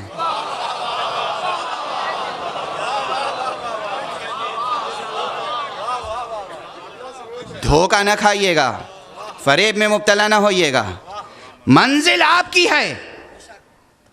منزل تک پہنچنے کے لیے سب سے پہلے ضروری ہے کہ اس شاہراہ عام سے گزریں، اس کے بعد اس شاہراہ خاص سے گزریں، تب منزل آئے گی۔ شریعت بھی راستہ ہے، طریقت بھی راستہ ہے، حقیقت منزل ہے۔ جو شریعت سے نہیں گزرے گا طریقت تک پہنچ نہیں سکتا، جو طریقت سے نہیں گزرے گا وہ حقیقت تک پہنچ نہیں سکتا۔ اس لیے حقیقت تک پہنچنے کے لیے طریقت سے گزرنا ہوگا، طریقت سے گزرنے کے لیے شریعت سے گزرنا ہوگا، اور اس سب میں صبر سے گزرنا ہوگا۔ منزل علی ہے، صبر کی آخری حقیقت علی کی ذات، مگر شریعت کی زبان میں صبر روزہ ہے۔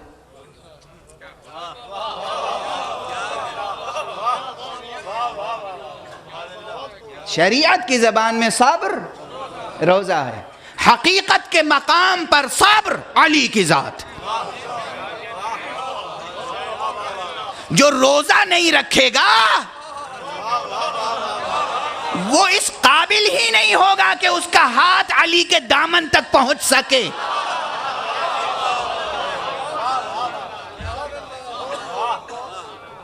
اور پہنچنا ہے علی تک، اور جو علی تک پہنچنے کی نیت سے روزہ نہ رکھے اس کا روزہ رکھنا بھی عبث ہے۔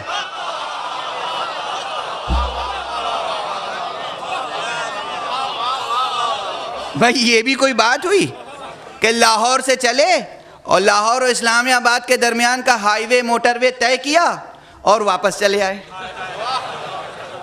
کتنی عقل مندی کی بات ہے، راستہ ناپ کے واپس چلے آئے، منزل تک گئے ہی نہیں۔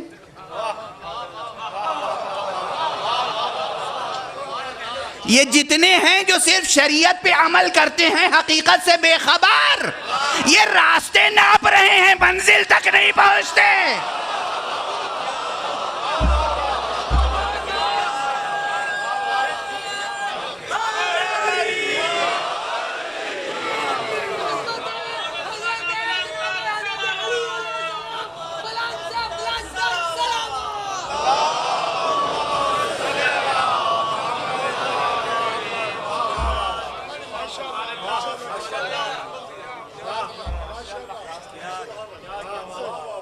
شریعت پہ عمل ضروری ہے، صبر ضروری ہے، صلاۃ ضروری ہے۔ جب قرآن نے کہا وَاسْتَعِینُوا بِالصَّبْرِ وَالصَّلَاةِ، مدد کرو، مدد حاصل کرو اپنی صبر سے اور صلاۃ سے۔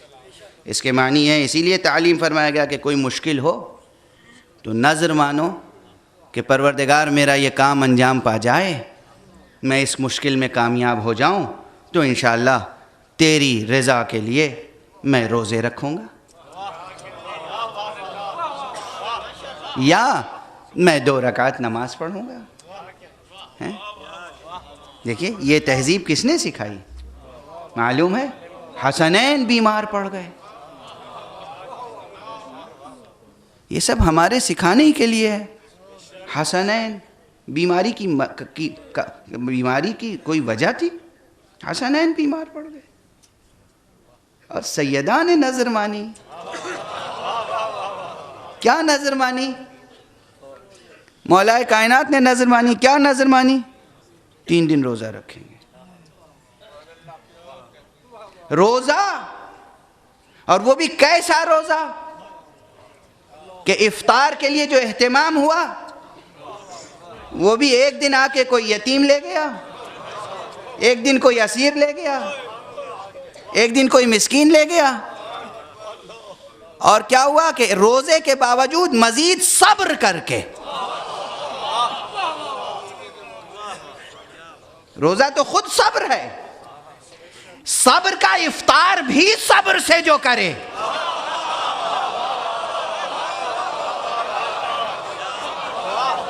دیکھو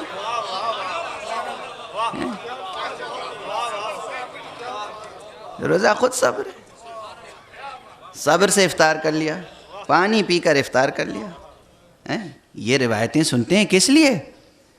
اس لیے کہ ہم بھی روزہ رکھیں، ہم بھی روزہ رکھیں، ہم بھی نماز پڑھیں۔ مولا کائنات کو جب کوئی مشکل درپیش ہوتی تھی تو مسجد جاتے تھے، نماز پڑھتے تھے، وہ تو خود مشکل کشا تھے، مگر تعلیم فرماتے تھے کہ دیکھو مشکلات حل کرنے کے لیے یہ طریقہ ہے، میری مدد اسے شامل حال ہوگی جو نماز پڑھے گا۔ ایک بات ذرا صبر سے سن لیجئے، دیکھیے ہر جگہ درخواست پیش کرنے کے کچھ طریقے ہوتے ہیں یا نہیں؟ آپ کے یہاں سرکاری زبان ہوگی اردو، مگر میں سمجھتا ہوں کہ جتنے اہم کام ہیں سب انگریزی میں ہوتے ہیں۔ ذرا کوئی اہم ڈاکومنٹ آپ اردو میں تیار کر کے لے جائیے، قبول ہی نہیں ہوگی درخواست، کہیں گے انگریزی میں لکھ کے لائیے۔ آفیسران تشریف فرمائیں، مجھے نہیں معلوم کہ اردو کی درخواستیں کتنی قبول کرتے ہیں یہ حضرات۔ ہمارے ہاں یہی صورتحال ہے، ہمارے ملک میں ہندی جو ہے سرکاری زبان ہے، اردو دوسری سرکاری زبان ہے بعض صوبوں میں، مگر نہ ہندی میں کوئی سنتا ہے نہ اردو میں کوئی سنتا ہے، انگریزی۔ یعنی بات پہنچانے کے کچھ طریقے ہوتے ہیں، ہے نا؟ جہاں درخواست دی جا رہی ہے وہاں کا پروٹوکول ہوتا ہے، وہاں کی زبان ہوتی ہے۔ اللہ نے محمد و علی کو ہماری مدد کے لیے بنایا ہے، اور محمد و علی کو پکارنے کا طریقہ ہے روزہ اور نماز۔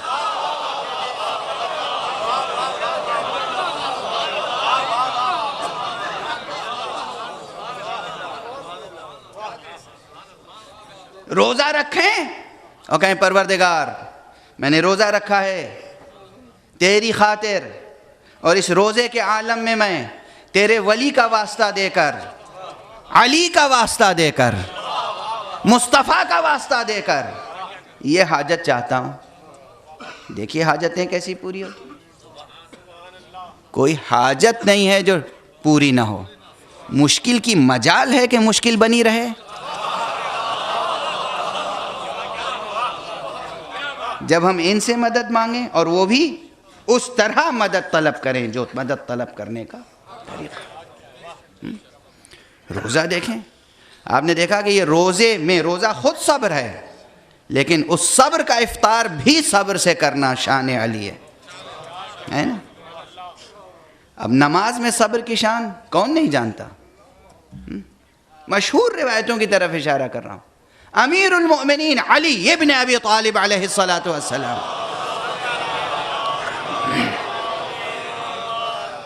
میدان احد میں قدم مبارک میں ایک تیر پیوست ہو گیا،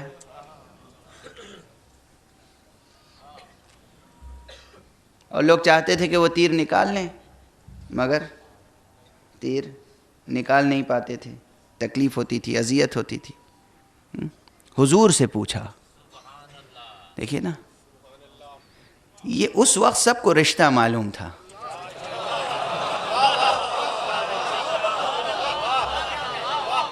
درد علی کو ہے، پوچھ رہے ہیں پیغمبر سے کیسے یہ مشکل حل کریں.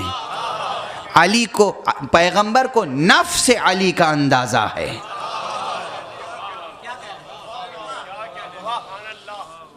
ہر ایک کو اپنے نفس کی خبر ہوتی ہے نا، پیغمبر کو اپنے نفس کی خبر ہے.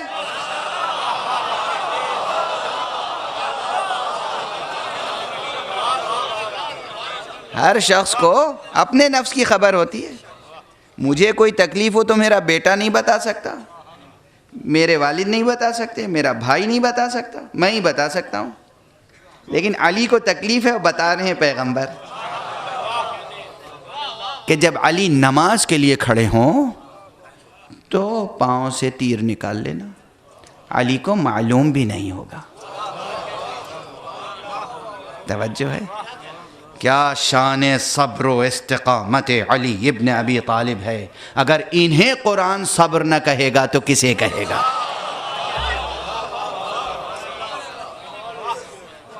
یہ بس گفتگو بہت ہو چکی، بہت گفتگو ہو چکی.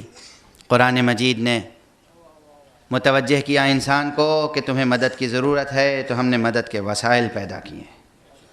تم اپنی مدد کرو، تمہارے نفس میں صبر کی قوت موجود ہے. تمہیں نماز کی تعلیم دی گئی ہے، تم صبر سے اور صلاۃ سے مدد کرو. اور پھر صبر و صلاۃ کے جو عظیم ترین مصادیق تھے ان کی بھی نشاندہی احادیث میں کی گئی.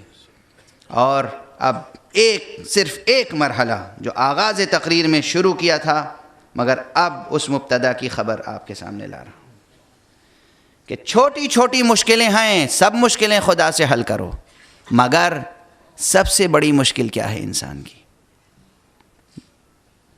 زندگی کی چھوٹی چھوٹی مشکلات سے پریشان ہو جانے والے ان مشکلات سے پریشان نہ ہو. سب سے بڑی مشکل انسان کی، پورے عالم بشریت کی، در اصل خدا شناسی ہے. بڑے سے بڑا فلسفی، بڑے سے بڑا مفکر، بڑے سے بڑا سائنٹسٹ، بڑے سے بڑا اسکالر، بڑے سے بڑا انٹلیکچوئل، بڑے سے بڑا ادیب، بڑے سے بڑا شاعر، بڑے سے بڑا مدبر، بڑے سے بڑا مفکر، اگر کہیں مشکل محسوس کرتا ہے تو خدا شناسی میں. سب سے بڑی مشکل ہے خدا شناسی. اس سے بڑی مشکل انسان کے لیے کوئی نہیں ہے. کتنے ذہین افراد ہیں جو آج تک توحید نہ سمجھ سکے؟ کتنے دیانتدار لوگ ہیں جو توحید نہ سمجھ سکے؟ یہ مشرکین، یہ بت پرست، یہ آپ کے پڑوسی ملک کے بہت سے لوگ، جس ملک سے میں آیا ہوں، یہ تجارت کے معاملات میں بڑے ایماندار ہوتے ہیں. پیسے میں بددیانتی جو نہیں کرتا وہ خدا کے معاملے میں بددیانت کیوں ہو جاتا ہے؟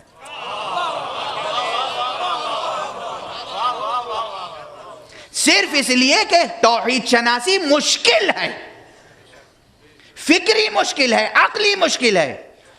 چونکہ فکری مشکل ہے اس لیے یاد رکھیں سب سے بڑی مشکل انسان کی ہے خدا شناسی.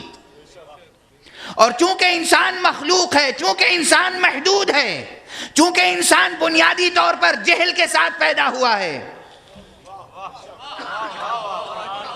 اس لیے خدا شناسی واقعی ایک ایسی مشکل ہے جس کا احساس پیدا کرنا چاہیے تھا یہ کہہ کر کہ تمہارے سامنے مشکل ہے، تم مدد کے محتاج ہو. اور اس مشکل کی طرف توجہ دلائی گئی یہ کہہ کر وَاسْتَعِینُوا، مدد حاصل کرو. خدا سمجھ میں نہ آئے تو مدد حاصل کرو. کل اسی لیے میں نے جملہ کہا تھا کہ علی و محمد سے مدد حاصل کرنا توحید کے خلاف نہیں ہے. توحید کی مشکل آئے تو ان سے مدد حاصل کرو.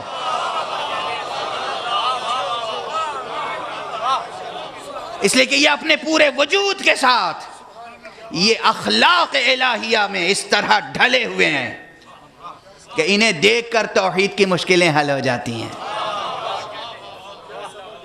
توجہ ہے؟ بس اصل مسئلہ پورے عالم بشریت کا یہ ہے. مسیحیوں کو توحید سمجھ میں نہیں آئی، تثلیث میں بٹ گئی. اگر وہ محمد و آل محمد کی سیرتیں پڑھ لیں تو توحید سمجھ میں آ جائے. یہودیوں کو توحید سمجھ میں نہیں آتی، انہیں رب العالمین سمجھ ہی میں نہیں آتا. وہ رحمت للعالمین کے در پہ آ جائیں تو رب العالمین سمجھ میں آ جائے. کافر بت پرستوں کو، مشرکوں کو توحید سمجھ میں نہیں آتی، وہ محمد اور آل محمد کے در پر آ جائیں، توحید حل ہو جائے گی. یہ اپنے صفات سے توحید کو حل کر سکتے ہیں. ان کے کرامات، ان کے معجزات انسان کو خدا تک پہنچانے کی سب سے بڑی مشکل کا حل ہے. بس چھوٹی سے چھوٹی مشکل ہو تو ان کے واسطے اور وسیلے سے حل ہو سکتی ہے، اور بڑی سے بڑی مشکل ہو تو ان کے واسطے سے حل ہو سکتی ہے. اور سب سے بڑی مشکل تو خود خدا شناسی کی ہے. آپ دیکھیں تو صحیح، بس ایک جملہ عرض کر رہا ہوں، خدا شناسی کی مشکل اگر یہاں حل نہ ہوگی تو کہاں حل ہوگی؟ کربلا جیسی قیامت میں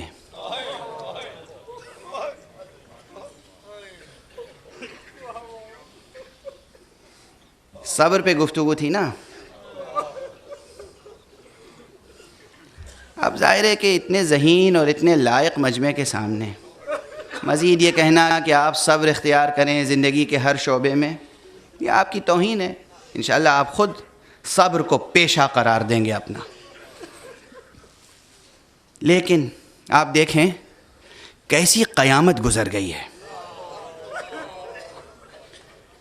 کربلا کی قیامت.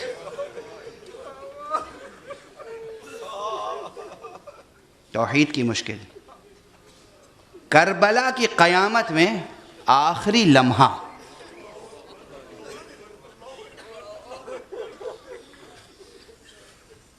یعنی صبح عاشور سے عصر عاشور تک حسین کیا کیا قربانیاں دے چکے ہیں.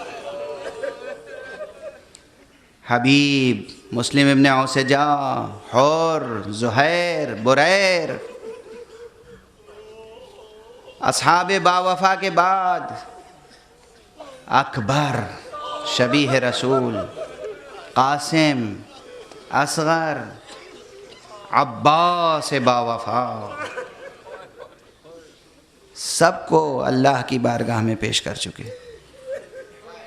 کتنی قیامتیں گزر گئیں. ایک حسین پر 72 قیامتیں گزر گئیں. ایک حسین پر کربلا میں 72 قیامتیں گزر گئیں، اور ایک سے بڑی ایک قیامت. مگر آخری وقت جب تنہا ہے حسین تو جملہ کیا کہا ہے؟ جملہ کیا کہا ہے؟ وَاسْتَعِينُوا بِالصَّبْرِ وَالصَّلَاةِ. یاد رکھے گا، فرماتے ہیں صبراً علی قضائک لا الہ سواک یا غیاث المستغیثین. اللہ اکبر. توحید توحید. صبراً علی قضائک، اے پروردگار میں تیرے فیصلے پر صابر ہوں. صابر، صبراً علی قضائک، تیرے فیصلے پر صابر ہوں. دوسرا جملہ کیا ہے؟ لا الہ سواک، تیرے سوا کوئی معبود نہیں ہے. توحید، اس منزل میں توحید. لا الہ سواک یا غیاث المستغیثین، اے غیاث المستغیثین، تیرے علاوہ کوئی معبود نہیں ہے. یہ جملہ حسین نے کب کہا ہے؟ بس یہ کہنے کی ہمت نہیں ہو رہی ہے. معتبر مقاتل اٹھا کر دیکھیں، یہ جملہ امام نے اس وقت کہا ہے جب گھوڑے پر ڈگمگانے لگے تھے.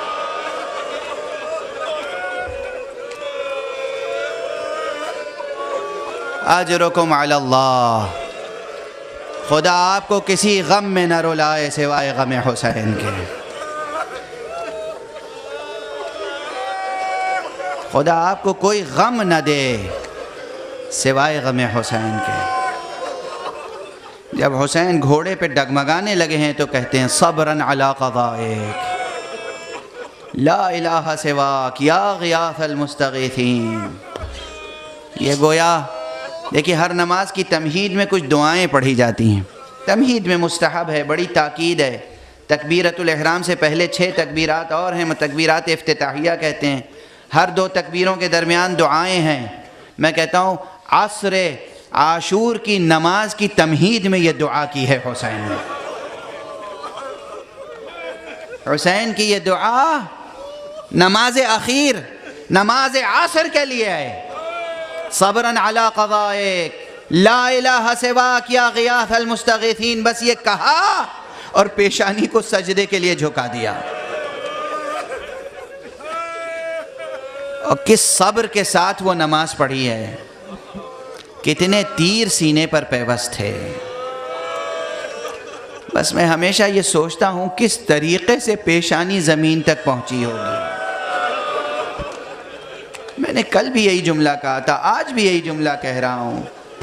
آپ جا کر دیکھیں، تاریخ پڑھیں، کربلا کے بن میں، کربلا کے میدان میں کم سے کم 30,000 کا لشکر تھا، اور اس 30,000 کے جتنے بھی سننے والے ہیں ذرا غور کریں جا کر، جو عزادار ہیں وہ تو ہیں ہی، جو حسین کی معرفت نہیں رکھتے ہیں وہ تاریخ پڑھ لیں، تاریخ۔ 30,000 کا لشکر، اور درمیان میں تنہا کون؟ فرزند رسول،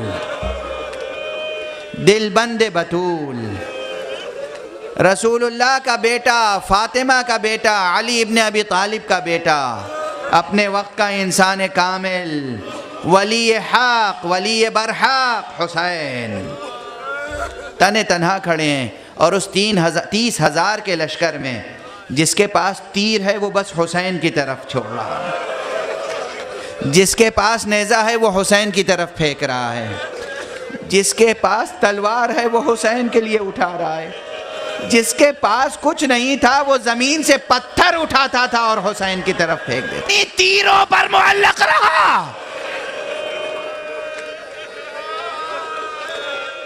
اور جب سینے کی طرف سے جو تیر پیوست تھے وہ پسلیاں توڑ کر، ہڈیاں توڑ کر پشت کی طرف سے نکل گئے تو حسین نے وہ آخری یادگار سجدہ کیا، جس سجدے سے حسین نے سر اٹھایا نہیں بلکہ پھر سر قلم کر کے اٹھایا گیا۔ اور اس کے بعد حسین کے بعد سید الساجدین، زین العابدین، امام الصابرین علی ابن الحسین نے جب زمین میں جھٹکے محسوس ہوئے، زلزلہ آیا، اور ایک مرتبہ پھوپھی نے آگے کہا بیٹا آنکھیں کھولو، بابا شہید ہو گئے۔ سنو تو جبرائیل کی آواز آ رہی ہے، جبرائیل کہہ رہے ہیں حسین قتل ہو گئے۔ سید سجاد نے آنکھیں کھولیں اور اپنی کوہنیوں پر زور دے کر سر اٹھایا، کہا پھوپھی اماں ذرا خیمے کا پردہ اٹھائیں۔ خیمے کا پردہ اٹھایا تو سامنے دیکھا نو کے نیزہ پر حسین کا سر بلند ہے، کہا السلام علیکہ یا ابتا، بابا میرا سلام لے لیں۔ انا للہ و انا الیہ راجعون، رضا بقضائہ و تسلیما لامرہ۔ پروردگار